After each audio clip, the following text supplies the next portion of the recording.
On est parachat Shemot, c'est le fait de cours numéro 3, si je ne me trompe pas, au sujet de Moshe Rabbeinu. Moshe Rabbeinu, c'était élevé chez Pharaon, donc il avait très élevé, tout ce qu'il y a. Ouais. Qu'est-ce qui se passe? Quelqu'un qui vit bien, il ne veut même pas voir les problèmes. Et je crois dans les quartiers chics aux États-Unis, j'ai vu une fois, un quartier très riche, il ne veut pas qu'il y ait d'hôpital là-bas. Ouais. Ça fait un peu trop, on est mal à l'aise quand on voit les problèmes. Mais Moshe Rabbeinu, qu'est-ce qu'il écrit au sujet de Moshe Rabbeinu? Vayetse el Echav. Il est sorti voir. Vayar besivlotam, voir leur souffrance. Et Rachid dit, Natan einav velibo. Ses yeux, c'est voir, velibo, son cœur. C'est quoi le cœur? C'est comprendre. Des fois, on voit la souffrance, mais on n'est pas conscient réellement combien la personne souffre. Lui, il faisait attention, même aux détails. Et très intéressant, Rachid dit, Lihiot metzer alehem. Pour metzer vient de la peine. Il s'associe à la peine. C'est-à-dire, c'est pas seulement il va voir pour voir ce qui se passe avec eux, il veut avoir de la peine avec eux. Tu comprends ça? Qu'est-ce que j'ai besoin d'avoir de la peine avec quelqu'un? J'ai besoin d'avoir de la peine? Je peux comprendre, je vais le consoler.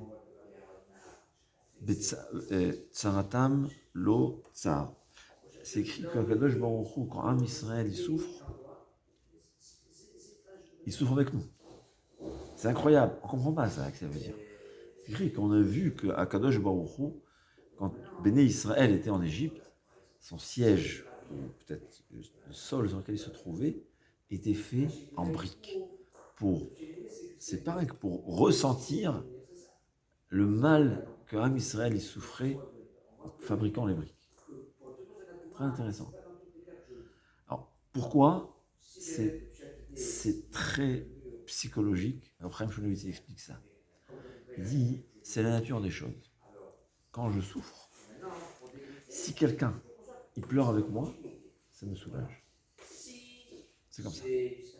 Pourquoi? Parce qu'on est peut-être un même Neshama, je ne sais pas. Mais c'est comme ça. C'est d'ailleurs l'inverse aussi. Une des grandes mitzvot, c'est de réjouir un khatan. Pourquoi? Il est joyeux. La réponse, elle est comme ça.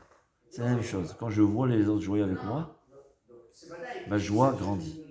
Et quand quelqu'un est dans sa peine, c'est ça le Nichum Avelim, c'est ça, le fait même de voir que les gens ne sont pas indifférents à moi, ça apaise ma peine. On appelle ça Nosé Be'ol im Chavero. C'est quoi Nosé Be'ol? Quelqu'un qui supporte avec le hol, c'est le fardeau de son ami. De la même façon que quand tu lèves quelque chose de lourd, si je viens, je t'aide, ça te soulage. La même chose dans la souffrance, j'appelle ça sentimentale ou qu'on ressent. C'est comme ça. Faites très attention à ça. Ouais, des fois, dans la maison, on voit une femme, elle a de la peine sur quelque chose. Oui, c'est pas grave. C'est vrai que c'est pas grave. Mais qu'est-ce qu'elle ressent? Il est indifférent. Tu vas t'associer à sa peine, réellement, parce qu'elle a de la peine, peu importe par exemple si elle est valable ou pas. Et une fois que tu t'associes à sa peine, tu as soulagé sa peine, là tu peux lui expliquer que c'est pas grave. C'est aussi avec nos enfants, c'est la même chose. Un enfant, il arrive, il a souffert en classe, on s'est moqué de lui. Si on lui dit, ça va, c'est pas grave, qu'est-ce qu'il y a? Tiens, au contraire, sa peine, elle est double, parce qu'il souffre tout seul.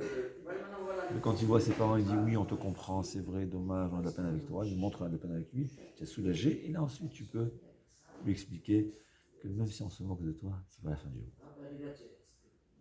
C'est la vérité aussi, non? C'est ça, Moshe Rabbeinu. Moshe Rabbeinu, à part, il faut savoir une chose, c'est toujours comme ça. Am Israël, Chachamim, Tzadikim, ça n'existe pas un Talmid Chacham qui n'a pas l'amour de l'autre. C'est impossible. On a vu tous nos Gdolim. Les Israël, tu vois, ils aimaient chacun comme si c'était leur enfant. Ils s'occupaient de lui, c'est impossible autrement. Le Sazander dit, c'est pas chouette que quelqu'un qui croit en Torah, il aime n'importe qui comme il aime ses enfants. Seulement, il dit, c'est vrai qu'au fond du cœur, il y a toujours une différence.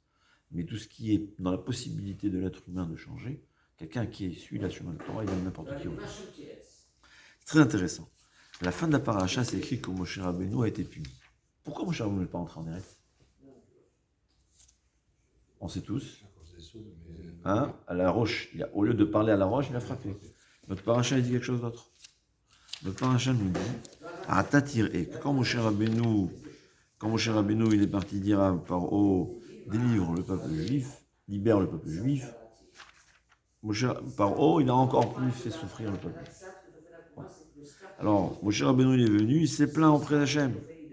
Il lui dit, regarde, depuis que tu m'as envoyé Lama, c'est incroyable, je ne comprends pas comment on peut dire, mais comme ça c'est écrit, que même Moshe Rabbeinu, Lama Hariota la Hamazé, pourquoi tu fais souffrir ce peuple juif? Depuis que j'ai été envoyé chez Moshe Rabbeinu, chez Paro, ils en souffrent. Akjmorou, il s'est plaint que tu manques de Emouna. Moshe Rabbeinu, tu manques de confiance totale que Hachem il fait ce qu'il fait, il fait pour le bien.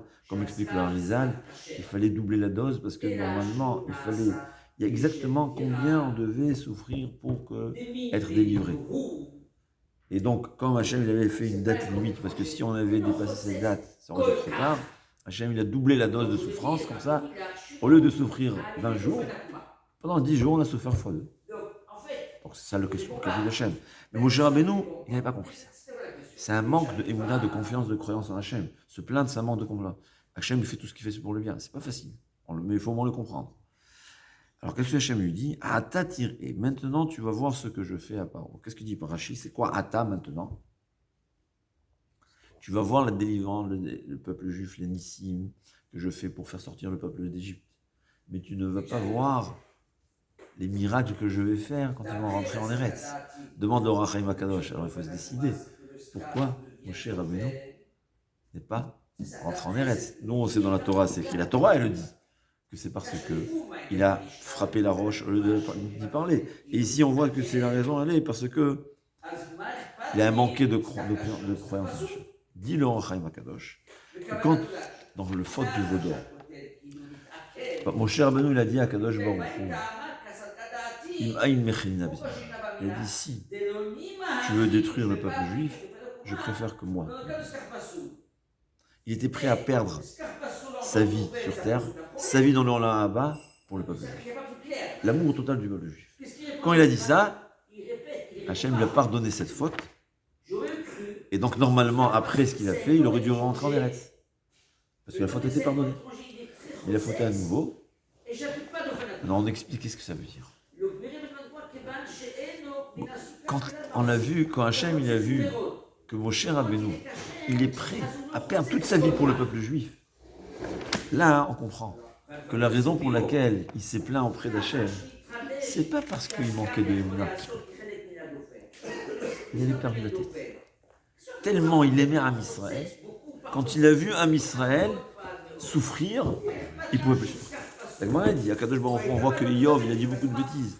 Alors on a dit, un Adam, Hachem Baruch Hu ne juge pas une personne, mais Tortzaro, quand il dit, parce qu'il a de la peine, quelqu'un qui souffre, et pendant sa souffrance, il dit des bêtises, Hachem dit, c'est pas grave, c'est la souffrance qui parle, c'est pas lui. Donc Moshe Rabbeinu, jusqu'à présent, on pouvait dire que la raison pour laquelle il s'est plaint, c'est un manque de Emouna, un manque de confiance en Hachem. Mais une fois qu'on voit qu'il est prêt à perdre tout son Olam Haba et son Olam Hazé pour le peuple juif, c'est l'amour du peuple juif qui lui a fait perdre la tête. Donc il méritait de rentrer en Eretz. C'est la leçon.